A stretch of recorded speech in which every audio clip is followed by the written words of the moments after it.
Hi అందరికీ. ఇప్పుడైతే మా నాన్న పాలకూర చేస్తున్నానమాట. చాలా సింపుల్గా మా నాన్న స్టైల్లో.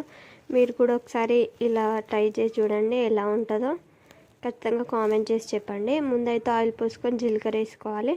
జీలకర్ర వేసుకున్న తర్వాత ఎండుమిర్చి అలాగే ఆనియన్ కట్ చేసుకొని వేసుకున్నాక ఆనియన్ కొద్దిగా ఫ్రై అయినాక అందులోకే పచ్చిమిర్చి కూడా వేసుకోవాలి. పచ్చిమిర్చి ఫ్రై అయినాక ఇక్కడ మెంతం కూర వేస్తున్నాం అనమాట. మీ దగ్గర ఉండి తీసుకొని లేదంటే లేదు.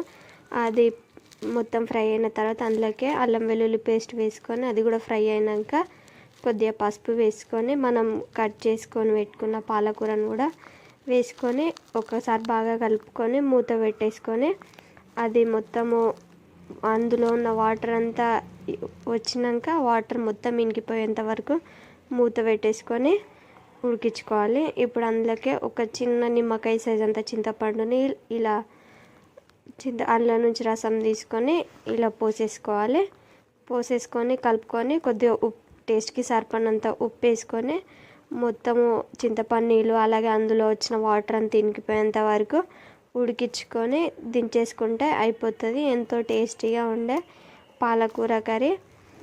ఒకసారి ఇలా ట్రై చేసి చూడండి ఎలా వచ్చిందని. టేస్ట్ అయితే చాలా బాగుంది. మీరు కూడా ట్రై చేయండి అండ్ మన ఛానల్ని సబ్స్క్రైబ్ చేయండి.